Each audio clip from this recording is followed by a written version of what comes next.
Olha, eu pensei muito para te responder sobre essa pergunta. Falar de ingratidão é complexo, né? Quando você tá dentro de uma situação. Então eu fiquei pensando como que eu te responderia, né? Porque foi muito legal a nossa conversa na sexta-feira, foi muito legal essa retomada depois de o quê? Praticamente um ano, né?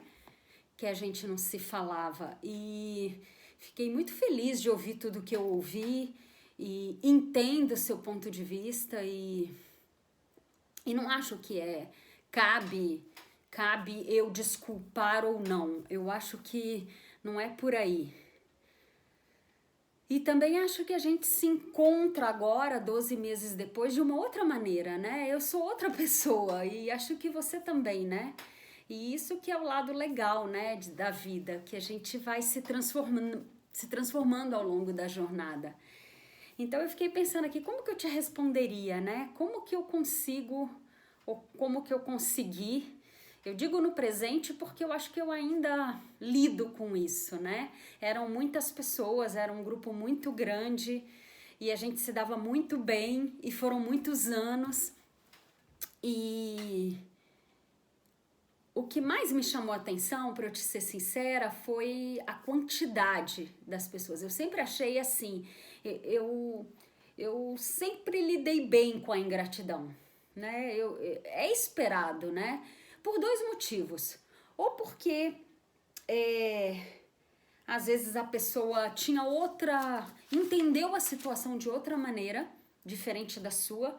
Então, na cabeça dela, aquilo não foi nem um ato generoso ou alguma coisa que você tenha feito em relação a ela. Então, ela nem passou pela cabeça dela qualquer necessidade de agradecer por aquilo, ou de ser grato, ou de retribuir. E a segunda situação que eu vejo é a questão da imaturidade mesmo. Às vezes a pessoa é super imatura e não consegue lidar com isso, né? Porque eu acho que a gratidão, ela é um sentimento de seres humanos talvez um pouco mais evoluídos e mais maduros. E tem também um lance da autodefesa, né? A partir do momento que a pessoa admite o cenário e reconhece, ela tem ali um dever de talvez retribuição, um dever de consideração.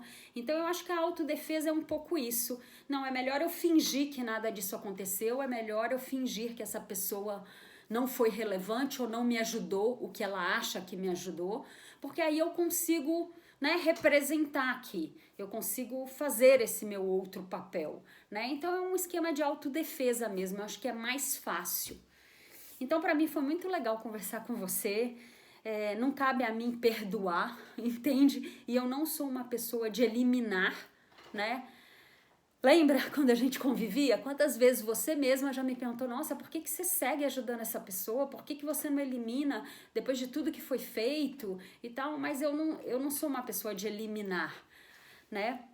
Acho que eu sempre tive isso de estudar. Às vezes uma pessoa assim me chama atenção e para mim funciona como um case, né? Passa a ser um estudo de caso para mim, assim, até onde ela vai, até onde ela acha que é assim, né? E a ingratidão para mim é como lidar, né, com ela, que foi o que você me perguntou. Eu acho que tem duas maneiras. Uma primeira maneira é preventivamente. Então, lidar de maneira preventiva é você zerar suas expectativas até antes de realizar algo por alguém, né? Então você já zera suas expectativas, você já repensa, né? Todas elas, se é que elas existem, essas expectativas, e você já não espera nada em troca. Então você faz sem, de fato, exigir nenhum retorno ou querer nenhum retorno. Então, preventivamente. Se você tem alguma expectativa, então é melhor que você nem faça. Então, para mim, é uma maneira preventiva. A segunda situação já é lidar depois que ela ocorreu, né? Como que eu lido com a ingratidão ali depois que ela já ocorreu. E o que eu te digo é assim, a melhor maneira que eu encontrei de lidar com isso é entender que a ingratidão diz mais sobre a outra pessoa do que eu, né? Porque senão a gente vai ser ingrato com a gente mesmo, né? Então, na verdade, é a outra pessoa que tem que evoluir, que tem que amadurecer, que tem que se entender, interpretar. Eu acho que a gente não tem que se penalizar por ter sido boa, por ter sido generosa, por ter ajudado, por ter escutado, por ter dedicado suas horas. Então eu te digo assim, que o que mais me surpreendeu não foi a ingratidão em si.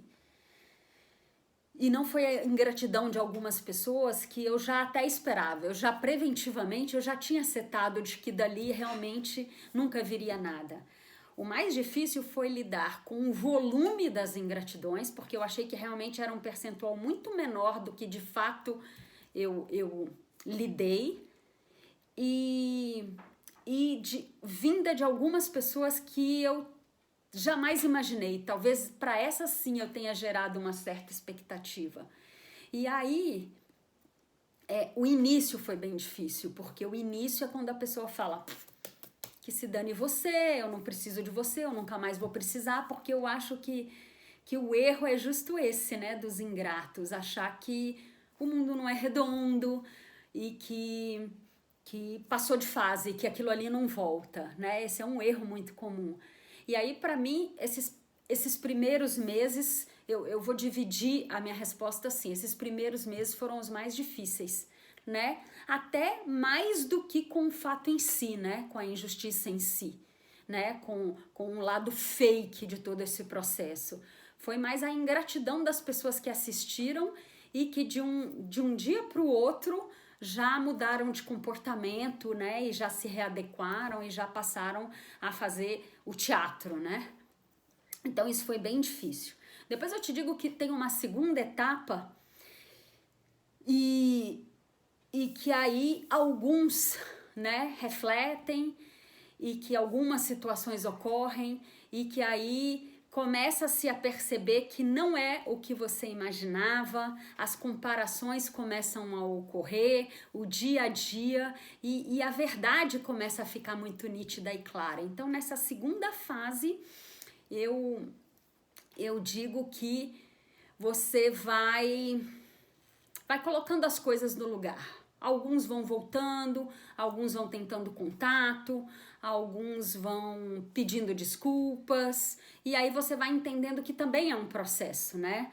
Porque talvez as pessoas não tiveram a maturidade que deveriam ter, ou não tiveram a generosidade, ou porque a água bateu ali mesmo, né? Porque algumas pessoas só se mexem quando realmente a água já tá chegando ali. Então, essa segunda fase. E eu acho que agora a gente está numa terceira fase e quase 100% das pessoas me procuraram. Então, assim como você e a nossa conversa da sexta-feira, eu vivenciei isso agora, eu acho que é tipo o aniversário, né? Todas as pessoas me procuraram. Então, eu tive gestos, eu fui inundada de presentes, então eu fui surpreendida com muitos presentes, né? Tanto concretos, né? De tocar aqui o interfone da minha casa e ser um presente, uma coisa muito carinhosa, né? Com toda uma carta, eu reconheço como com e-mails ou com ligações. Então, eu acho que a gente tá nessa terceira fase, né? Agora, eu acho que mudou muita coisa dentro de mim, né? E eu tenho repensado o seguinte, né? Eu passei por uma situação, isso foi lá no começo, de achar que então chega, todo mundo é igual, o ser humano deu errado, para de perder seu tempo, para de se dedicar, foque em você. Então é uma descrença, né? Porque você vê, eram o quê? Sei lá, eu pensei que 5% das pessoas seriam assim, não, e eu vi que é 95% das pessoas. Então, o que eu te digo que eu aprendi, né?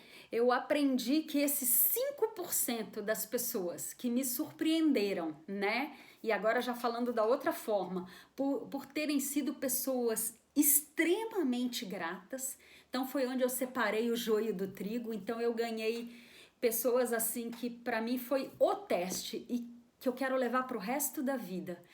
E das outras 95% das pessoas e que eu perdoo, porque não tem o que perdoar. Vamos seguir convivendo, né? A vida é uma jornada. Vamos ver o que nos espera, né? E eu não gosto de retribuir o que eu recebi na mesma moeda, né? Eu acho que a melhor maneira de você retribuir alguma coisa é sendo você, né? E eu não consigo dar o que eu não tenho. E eu não consigo deixar de ser quem eu sou.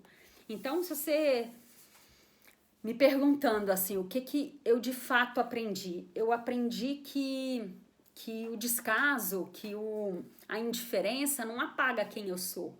Não apaga o gesto que eu fiz, não apaga a situação, né? Não tem como reescrever a história, né? E fatos são fatos. Então não apaga, não pode te fazer mudar, não pode te fazer mudar e virar quem você nunca foi. Então, o que eu aprendi foi isso, sabe? Seguir sendo quem eu sou, seguir valorizando a minha história, valorizando tudo que eu fiz. Então, foi um momento de muito aprendizado, assim. E nessa jornada toda, né, em que no início eu me misturei, fiquei um pouco confusa, um pouco frustrada, e que depois a luz foi aparecendo, as pessoas que realmente valiam a pena foram surgindo, e as conexões foram acontecendo, até que pro fim, né, parece que um acordar generalizado. Então, o que eu consegui ao longo de todo esse percurso, né, de todo esse 1 ano, foi não ser ingrata comigo mesma. Eu acho que esse é o presente, né? Porque no início eu estava sendo ingrata comigo mesma. Nossa, como que você foi ingênua? Para que você fez isso? Como você perdeu seu tempo? Como você errou? Como você foi infantil de acreditar nisso? Como você foi imatura? Então isso, eu estava sendo ingrata comigo mesma e eu comecei a ser grata. Nossa, como você foi generosa. Como você, apesar das pessoas serem o que são, você fez o que fez. Então acho que é isso. Mas eu queria te dizer que nada apaga, né? A história não tem como ser recontada ou apagar. Mas vamos tentar da agora pra frente. Conte sim com a minha ajuda. Eu vou fazer o que você me pediu. Te desejo tudo de bom. Acho que a gente tá aqui para aprender. Mas não me cobre, né? E não tenha a expectativa de ser como já foi. Porque eu não estaria sendo sincera. Entende? E eu acho que eu perderia o que eu tenho de principal, né? Que é essa minha sinceridade, essa minha coerência com quem eu decidi ser, né? Com as escolhas que eu fiz. Então, vamos tentar, vamos ver o que vai acontecer, vamos seguir naturalmente. Te desejo o melhor, assim como desejo a todos, porque eu nunca curti desejar o mal a ninguém. E vamos ver o que nos espera. Mas falar com você foi legal, porque acho que a justiça vem nessas pequenas ações, né? Hoje eu tô assistindo de camarote, né? Todo mundo está reconhecendo, está vivenciando o que está vivenciando, está comparando, né? Às vezes o ser humano não consegue só imaginar como seria ou fazer uma projeção, né? E agora, vivendo vida real, eu acho que a justiça está acontecendo, né? Todas essas desistências, toda essa desmotivação, todo mundo que me procura pedindo uma ajuda, que seja uma escuta, né? E eu respondo muito, né? Foi o que eu te falei. Eu respondo muito, olha, eu não consigo te dar um coaching, eu não consigo te dar uma orientação, porque é o extremo oposto do que eu penso. É uma liderança que é o extremo oposto, é 360 graus do que eu faria. Então, eu acho até que se eu te der algum coaching, alguma sugestão, vai dar errado, Porque, a não ser que você faça o oposto do que eu falar. E as pessoas ainda me digam, não, mas só me escuta. Só me fala o que você pensa, porque isso alimenta a minha alma, porque a gente precisa ter líderes inspiradores, a gente precisa admirar a pessoa que a gente quer seguir e tal. Então, só isso, eu acho que isso e mais outros 1000 exemplos que eu posso te dar são pequenos gestos e compõem essa justiça que já está acontecendo. Então, quando a pessoa consegue alguma coisa e está feliz, me liga também, porque acha que aquilo faz parte de mim, que só conseguiu aquilo porque esteve comigo, ou porque eu estava do lado. Então, as pessoas, até para comemorar as conquistas nesse ano, me ligam para contar. E me ligam também nos momentos ruins e tem muita afinidade. Então, eu acho que isso já é a cura, né? Mas com certeza eu entro nessa nova fase da minha vida de uma maneira um pouco diferente. Eu diria que não menos generosa, mas acho que eu consegui calibrar bem meu olhar, então eu consegui zerar de fato as expectativas. E o lado bom é que eu tenho me surpreendido muito, né? Quando você não espera nada, as coisas acontecem. Então acho que é isso. Vamos nos falar assim e vamos ver. Não vamos planejar muito, né? Eu acho que trabalho é planejado, mas essas conexões não. Isso aí vamos deixar que a vida se encarregue, tá bom? E foi muito boa a nossa conversa, assim. Ela não justifica tudo o que aconteceu, mas não deixa de acalmar a alma, né? Beijo, tchau.